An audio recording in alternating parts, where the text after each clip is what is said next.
My son looked me dead in the eye and said it like it was nothing. "Dad, the best gift you can give us this weekend is to just not be here." His wife Nadine was standing right behind him, arms crossed, and she didn't flinch. She just nodded once, slow, like she'd been waiting a long time to hear those words come out of his mouth.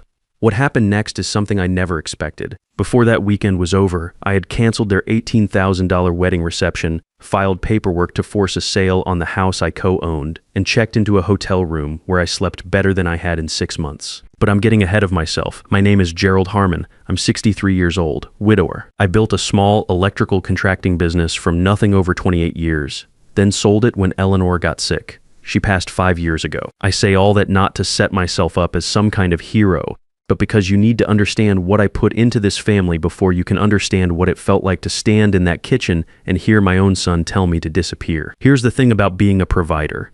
You do it for so long that it becomes invisible. The money shows up, the problems get solved, and after a while nobody thinks about where it comes from. It just appears. Like weather. 3 years before that night, I'd sold the house Eleanor and I had lived in for 22 years. Victorian place, 2 stories, we'd fixed it up room by room together. I took $87,000 from that sale and handed it to Craig and Nadine for a down payment on their home. I also signed on as co-borrower so they could qualify for the mortgage.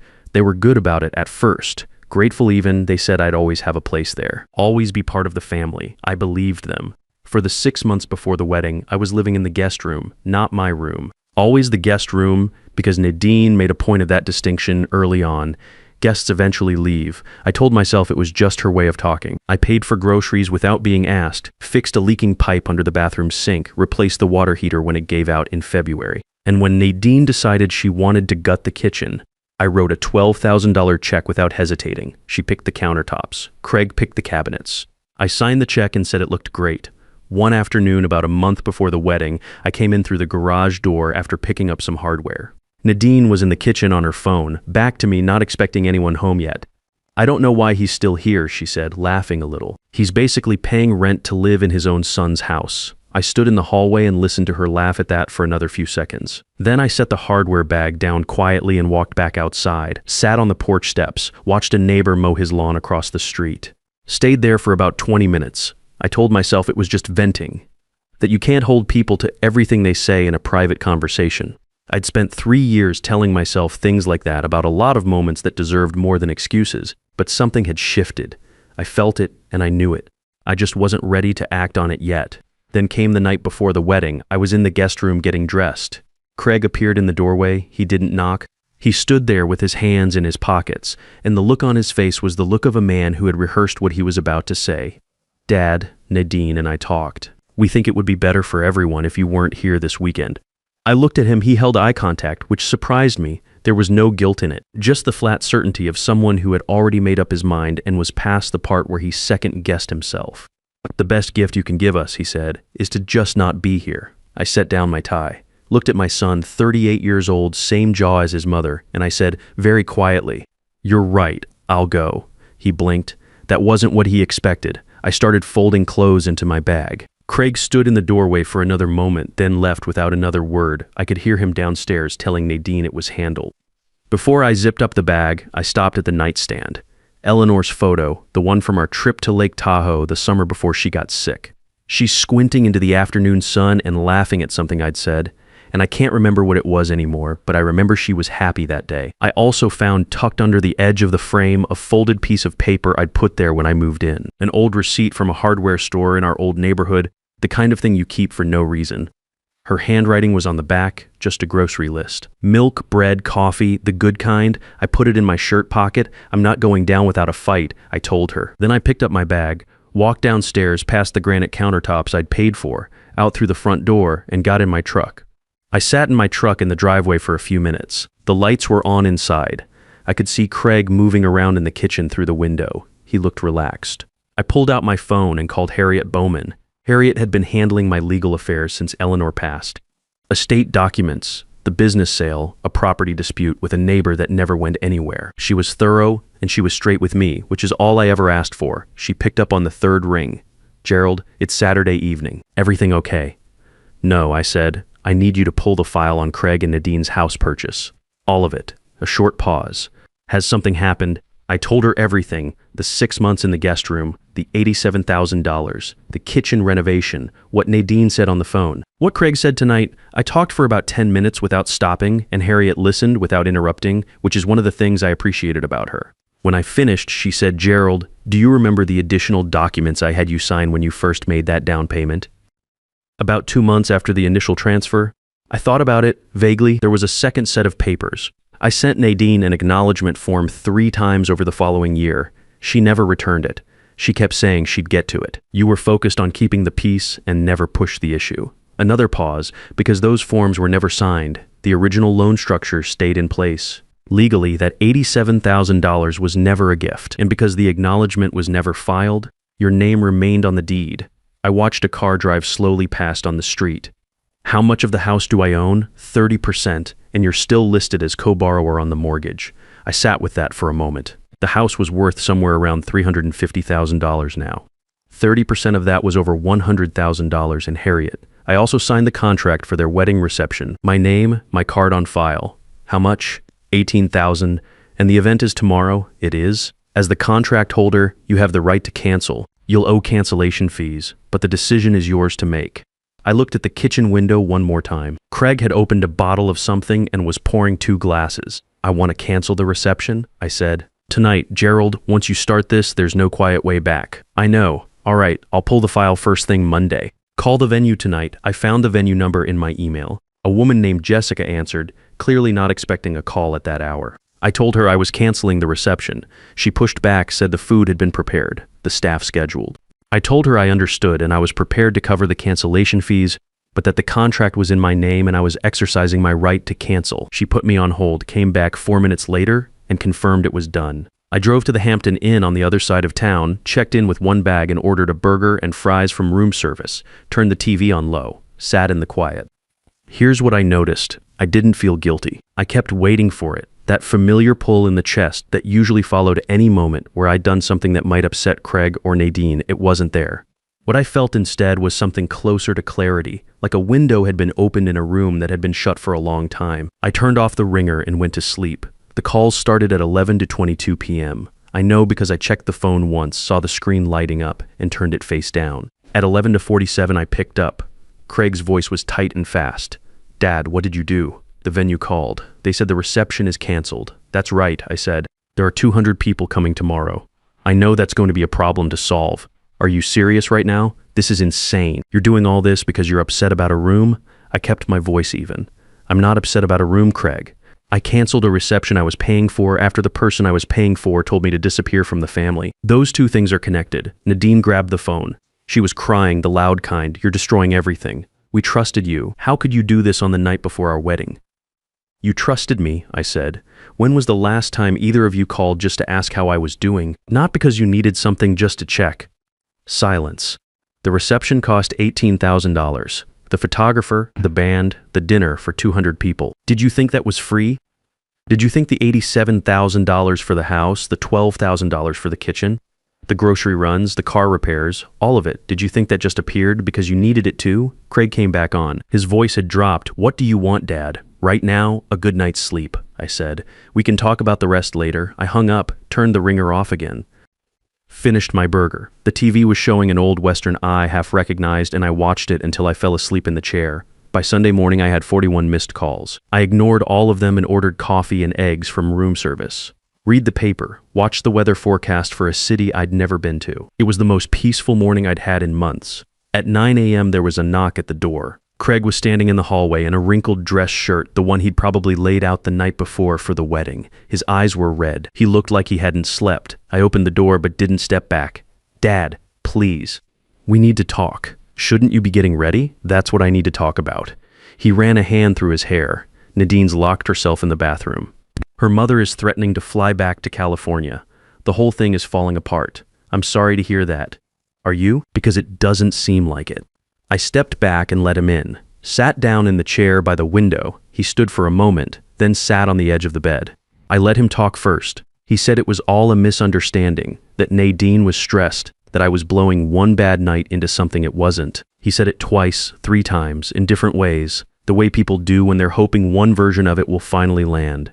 I waited until he was done. "Craig, How much money have I given you and Nadine in the last 3 years? He shifted. I don't know. Some help here and there. I picked up my phone and turned the screen toward him. I'd been keeping records, bank transfers, check images, receipts. A running total I'd started putting together after the kitchen renovation.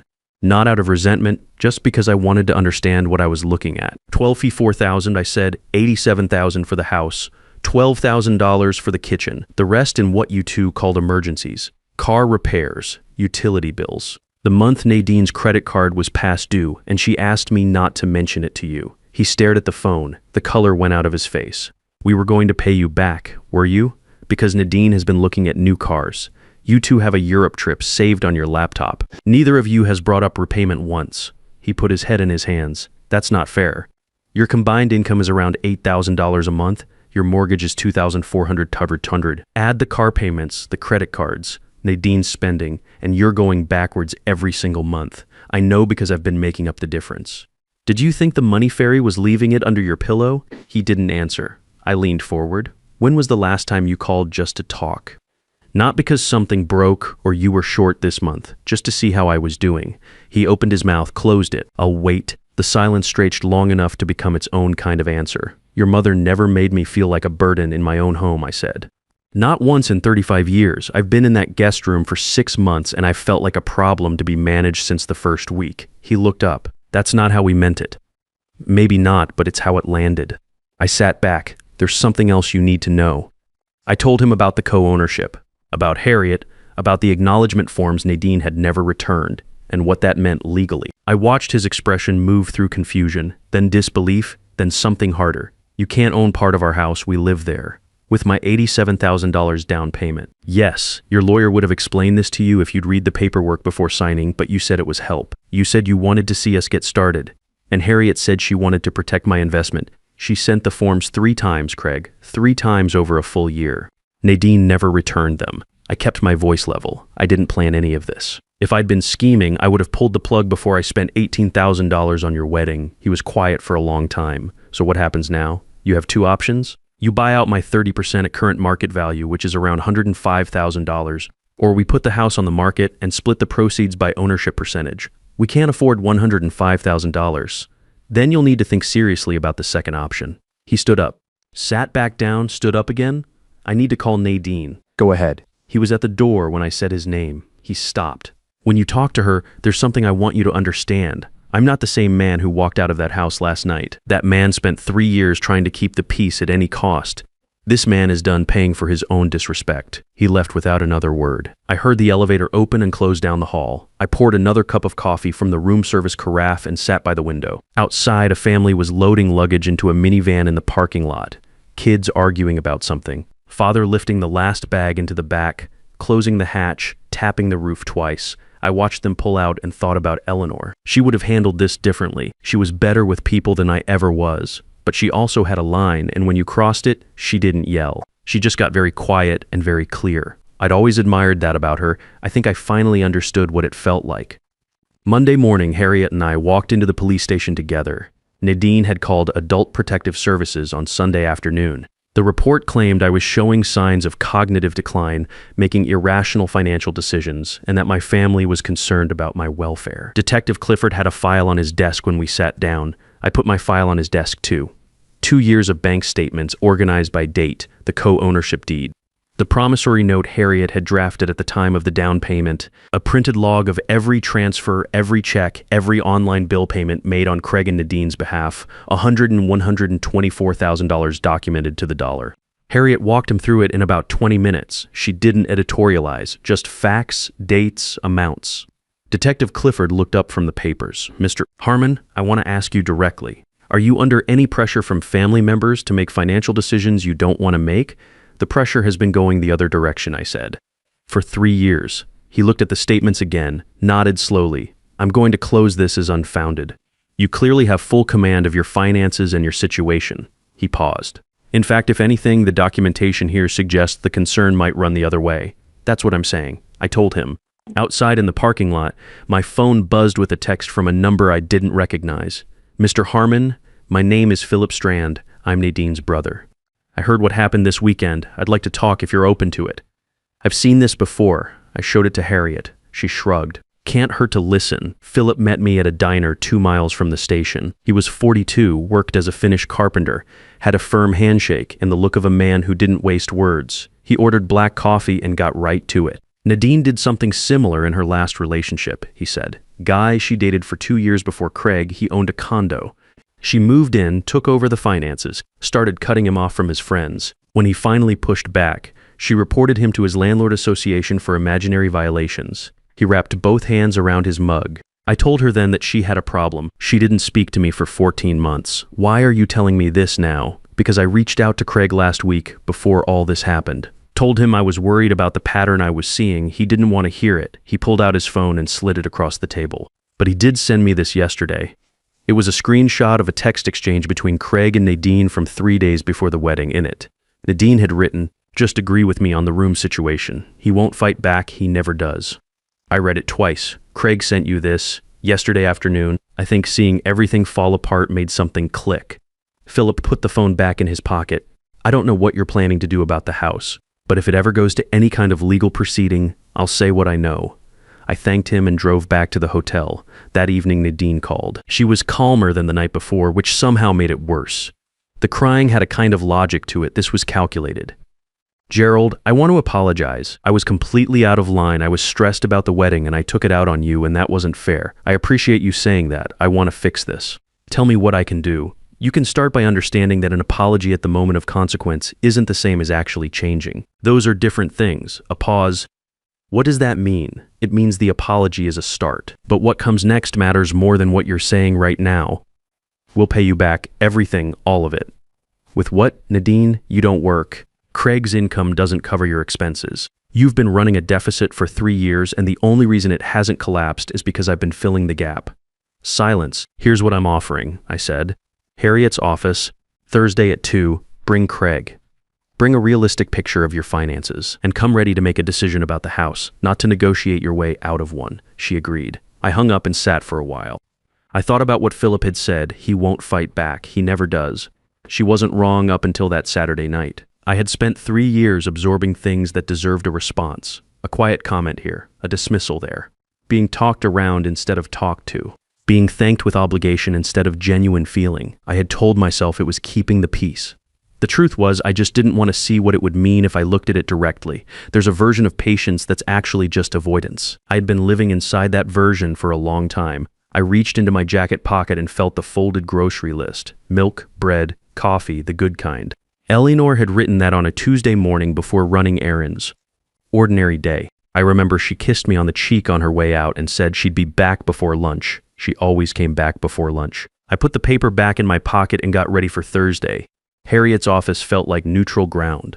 Dark wood, leather chairs, a window that looked out onto a parking garage, nothing warm about it, which was exactly right for what we were doing. Craig and Nadine arrived 12 minutes late. I'd been there since 1:45 Lorraine Strand. Nadine's mother had flown back from California and asked to be present.